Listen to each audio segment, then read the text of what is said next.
how does a documentary credit work? Well, first of all, there has to be a sales contract between a producer and an exporter, and this sales contract must contain an arrangement for payment through a documentary credit. Secondly, the importing company instructs its bank to provide a credit line. In other words, to prepare this documentary credit in the producer's, that is the exporter's, favour. Because this is the bank that issues the documentary credit, it is known as the issuing bank. At this point, the issuing bank asks a bank, usually the producer's own bank, in the producer's country, to confirm the credit line by telling, the technical word is to advise, the producer that the credit has been drawn up. For this reason, this bank, the producer's, is known as the advising bank. This advising bank then sends the producer, who is also the exporter, the credit, and when this has been done, the exporter sends the goods to the importer. After this, the exporter presents the documents to a bank, normally the advising bank, which checks them to see they're in order, and then pays the exporter. Next, the documents are forwarded or sent to the issuing bank in the importer's own country. The issuing bank checks them again before reimbursing the advising bank. It is at this stage that the importing company pays the issuing bank the amount due, usually by simple debit. Finally, the issuing bank releases the documents to the importer, who uses them to obtain delivery of the goods. So, Maria, what made you decide to open a tea shop in Lisbon? Well, Dave, I studied chemistry at Cambridge University for 3 years, but when I came back to Portugal 5 years ago, I decided I didn't really want to be an employee at some chemical company. I wanted to be my own boss and run my own business. Okay, but why did you choose to run a tea shop, Maria? A tea shop's popular with the Portuguese? You'd be surprised, Dave. My bank manager was a bit skeptical, but I love spending time in tea shops and thought it would be a great idea to open one here in Lisbon. And has it been a success, Maria? Well, yes and no, Dave. It was very hard work at the beginning, and finding the right franchise was a lot more difficult than I'd thought it would be. But you found one in the end? Yes. But I had to fly back to the UK 5 or 6 times the following year for talks and discussions with various franchisors before I finally found the right one. What other difficulties did you have? Well, raising the franchise fee was okay. It was only £12,000, which is quite cheap for a franchise. But I also had to attend a 2-week training program in London, which cost me another £2,500, which I hadn't budgeted for. You had to pay a course fee? No, but the flight, the hotel, and food. And as you know, Dave, London isn't cheap. What about opening and equipping the shop? You opened 3 years ago, didn't you? Yes, that was the next problem, Dave. The franchisor's European agent wasn't happy with the site I'd chosen. He didn't think it was central enough or in a prestigious enough location. So the franchisor selects the location of the outlet? No, not really. But the site you select has to meet certain standards before it is approved. It took me almost 3 months to find a more central site, which I could afford to rent. But by then I had spent most of my savings, and the biggest expense, equipping and fitting the shop, was still to come. And how did you manage to raise the money for that, Maria? My bank agreed to lend me €50,000 after they'd seen my business plan, and I managed to borrow another €50,000 from the 3 Fs. The 3 Fs? Yes, the 3 Fs, Dave. Family, friends, and fools. I see. And was that enough? Just, Dave, but only just. The franchisor wanted to ship all the equipment and fittings from the UK, but I persuaded them that it would be cheaper to have everything made here. It saved a lot of time and money, and I was able to open the shop within 6 weeks of signing the lease. So, who are your customers? The shop has been a real hit amongst the business community here, and of course, we also attract a lot of tourists during the summer months. Our turnover is up 50% over the same period last year. Great! Well done, Maria. And, is there anything you regret about opening a franchise? No, not really. I don't enjoy filling in the paperwork and having to ring the headquarters with a breakdown of sales every month. But who enjoys paperwork? Yes, I know what you mean. Well, thanks very much for taking the time to talk to me. You're welcome, Dave. And good luck with the article. Thanks.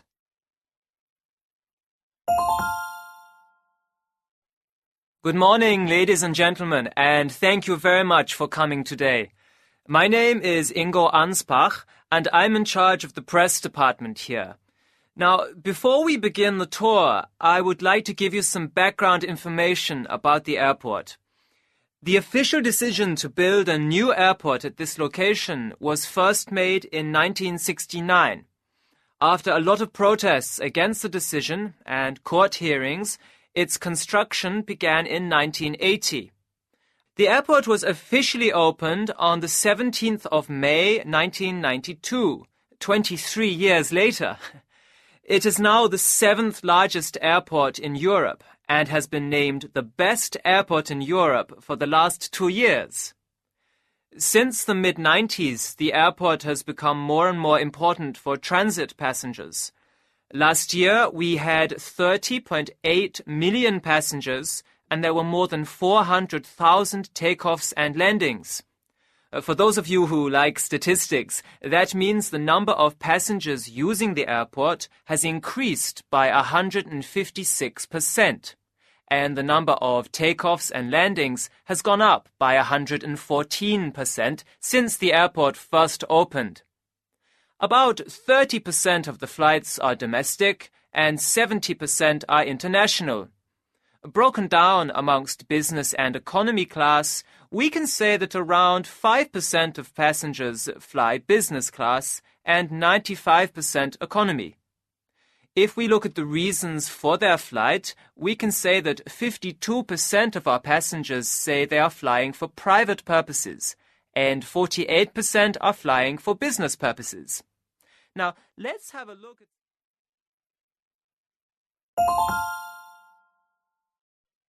Right then. Now, if any of you have any questions, I'd be happy to try and answer them. Thank you, Mr. Anspach. That was a very interesting presentation. You said that over 27,400 people work at the airport. What do they all do? That's a very good question. Please don't forget that not everyone who works here checks in luggage or talks to the pilots from the control tower. In many ways, the airport is like a small city. Over 550 different companies and organizations work here. That makes the airport the second biggest place of work here in Bavaria. What have been the most important developments at the airport since it opened? Okay, I'm glad you asked me that. There have obviously been a lot of important technical developments, but in terms of expanding our services and buildings, the Kempinski International Hotel was opened in 1994. The Munich Airport Center, which includes a shopping mall, was opened in 1999. And a second terminal was added in 2003. Do you think the new runway that's planned for 2011 is really necessary? Some people say that it isn't, but if the number of passengers and flights continue to grow as we forecast, we will need to increase the maximum number of takeoffs and landings from 90 to 120 an hour. And that is only possible with a third runway. Are you planning anything else? Yes, of course. As I mentioned in my talk, we are planning to expand our multifunctional service center. That means more shops, more restaurants, more conference facilities, and services such as doctors and dentist practices. A new 3-star hotel with 250 rooms is also planned for 2009. Have a lot of jobs been lost since September the 11th, 2001? No, on the contrary. In fact, the airport has created more than 4,000 new jobs in the last 2.5 years. That's 4 new jobs every day. What has the airport done to tighten security and make flying safer for passengers? I'm afraid I can't go into the details here, but I expect you know from the newspapers and TV that a lot has been done. Is there anything fun that passengers and visitors can do when they come here? I'm glad you asked me that. Yes, we have a visitors center with an exhibition hall and famous old aircraft. We also have a disco called Night Flight, which is big enough for over 3,000 guests. And of course, we have our very own brewery called Airbräu. It produces around 5,000 hectoliters of beer a year. I'm sure some of you might like to try it after your tour. Half a liter only costs €2.10.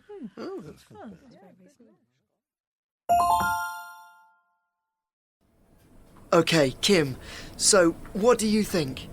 Well, a conference folder is always a good idea. I mean, it's really practical. Yeah, but not very original.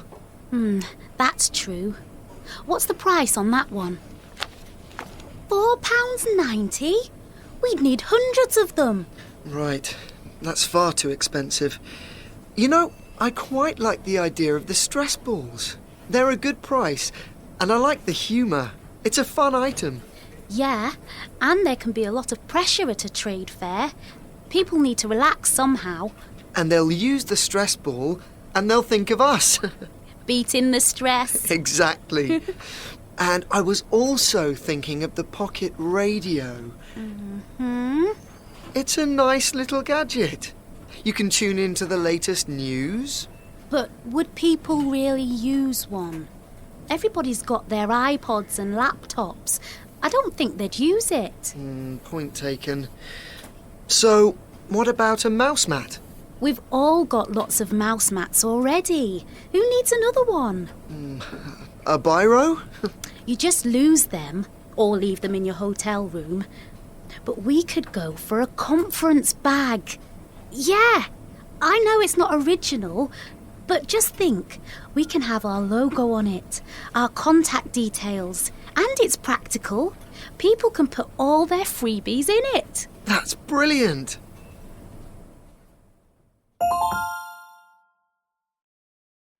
Perhaps you could summarise for our listeners the points you've made so far, Ian. You started by telling us what free trade is. Right. I defined it as a situation in which goods come into and out of a country without any controls or taxes.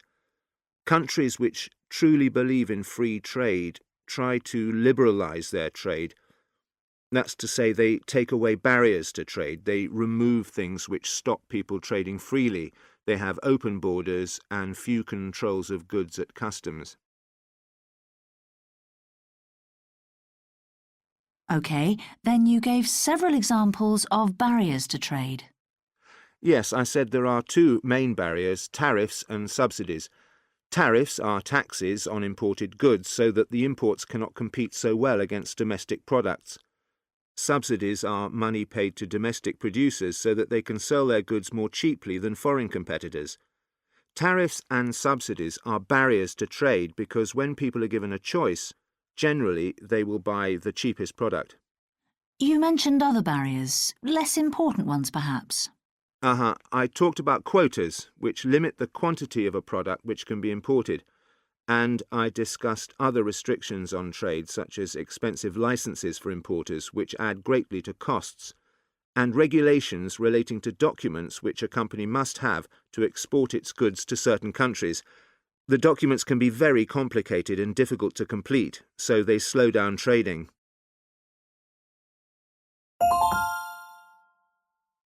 If I order 5,000 boxes of tea, what discount will you offer us? On 5,000, nothing. But if you buy 10,000 boxes, then we'll offer you 10%. OK, I'll think about that. And tell me, if we placed a very large order, say 15,000 boxes, would you be able to dispatch immediately? We can normally guarantee to dispatch a large order within 2 weeks. But if you order at a peak time, like just before Christmas, it will be impossible to deliver that quickly. I take it your price includes insurance. Actually, no. Usually you'd be responsible for that. But if the order were really large, that would be negotiable, I'm sure. What about payment? To be honest, we'd prefer cash on delivery, as this is our first contact with you. If you were a regular customer, we would offer you 30 days credit, maybe even a little more. That's all right. I quite understand.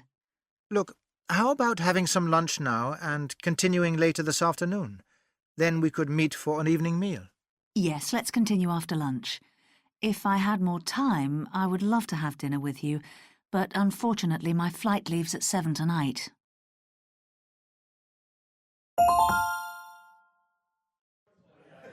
Professor Murray, I'm Jean Smith with the Independent newspaper. Do you have a minute? Oh, yes. I can spare a few minutes to talk. Do you think that your lecture was well received? Yes, the audience seemed interested in what I had to say about the global economy. And does global commerce always benefit a country? Well, there are some downsides to globalization, but the good usually outweighs the bad. Can you give me an example of one of the downsides? Well, in some industrialized countries, globalization has led to loss of employment. Can you explain why? Sure. Some companies find they can hire cheaper labor in developing countries, so they relocate their factories, leaving many people out of work. I see. Although I'd prefer you not write about that in your article. Why not? It makes globalization sound like something terribly negative.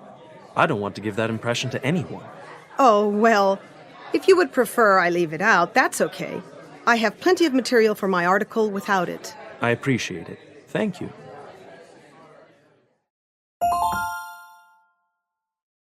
Message 1. Hello, this is a message for Emma Newman in HR. My name's Mark Thomas, Thomas, and I'm calling about the logistics position you interviewed me for last Thursday. I'd like to discuss the financial package in more detail if possible. Could you call me back, please, on my mobile? That's 0044-7623-911-129. That's 0044-7623-911-129. I'm available until 4 p.m. today. If not, then you can send me an email so we can fix a time to speak. I look forward to hearing from you. Thanks. Goodbye. Message 2. Hi, it's Carla again. I hope I've got the right number. My message got cut off last time, so I'm calling you back, just in case. Yeah, I've got wall-to-wall meetings all afternoon, and then I have to leave early, so, I don't really have time to send an email, but the internet was down yesterday. Anyway, so, I'm super busy, as you can imagine. I wanted to speak to you about the candidates we interviewed last week for the logistics job. What did you think? Not bad. Message 3. Good morning. This is Zhana Petrovna in logistics. Could you ask Emma to call me back? We have a bit of a problem with the references for one of the shortlisted candidates. If she can call me back on extension 4385, it's pretty urgent now, so I'll expect her call by the end of the day. Message 4. Good morning. I want to leave a message for Emma Newman. This is Daniela Rossi, ROSSI, returning her call. Emma asked me to contact her to discuss the terms of my new consultant contract. I'm available to talk until 2 p.m. today, but then I'm in meetings all afternoon. In case she doesn't have my mobile number, I'm on 07654 322 187. Otherwise, maybe she can leave a message with my assistant, Elliot Barber. Elliot is on extension 5283. That's 5283. Sorry, can she also resend a copy of my new contract? I can't open the document. I hope to hear from you soon. Many thanks.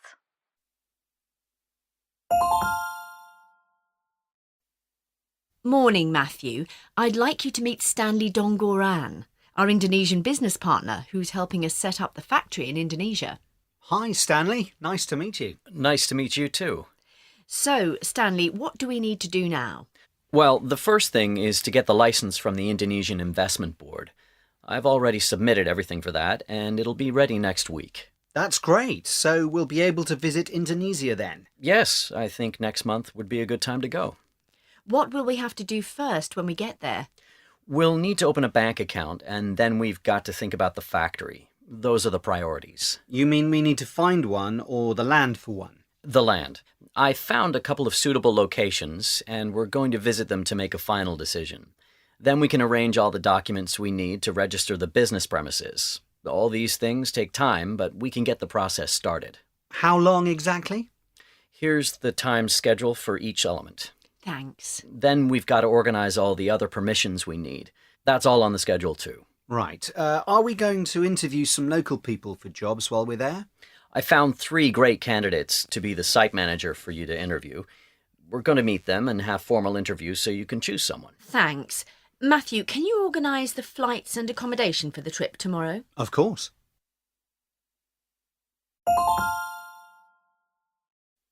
Good morning, everyone. We're going to discuss what we need to do about the problems we had last week. Well, I think we should look for new suppliers. Our current supplier is always late, and deliveries have been incomplete. That's true, but their materials are excellent quality. Yes, but we can't afford to lose any more production time because we don't have supplies.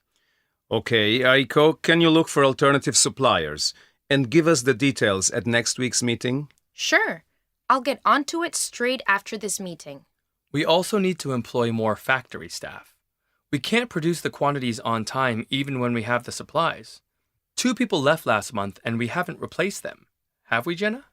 That's true. Nobody asked me to replace them.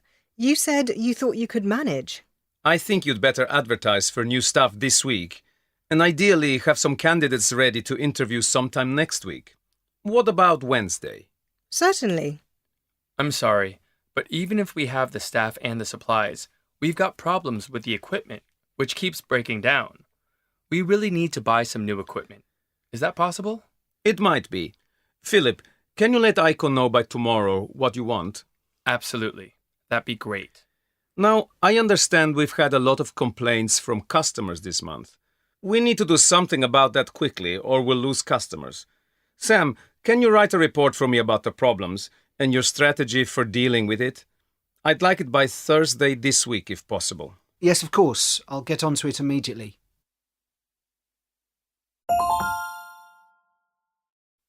We need to discuss how we're going to keep everyone informed about the potential takeover of the company by Bynes plc. Firstly, I think we should send a letter to all employees about the situation, guaranteeing that no jobs will be lost if Bynes takes over. Why don't you meet the staff and explain it face to face first? I think they'd appreciate that. Yes, but not yet. Email all staff inviting them to a meeting on Friday 15th in the staff room. I'll tell them then. I'll email them straight after this meeting. We can send them a letter with all the details after we've told them face to face. Okay, good idea. And what about our customers? We don't want them to hear about this from the newspapers. Shouldn't we let them know that it's business as usual? Yes, I agree. We can do that after we've signed the contract on Wednesday 20th. How do you think they'll respond? I think they'll be concerned about quality. Bynes are not known for their quality and customer service as we are. They'll still get the best customer service we've always offered, and we'll make sure the quality doesn't suffer. Bynes don't want us to lose that. Do you think it would be better to speak to our biggest customers individually? I think that'd be a good idea, actually, before we announce it to the world. Exactly. So we won't send out a press release until we've spoken to our biggest customers then. Exactly.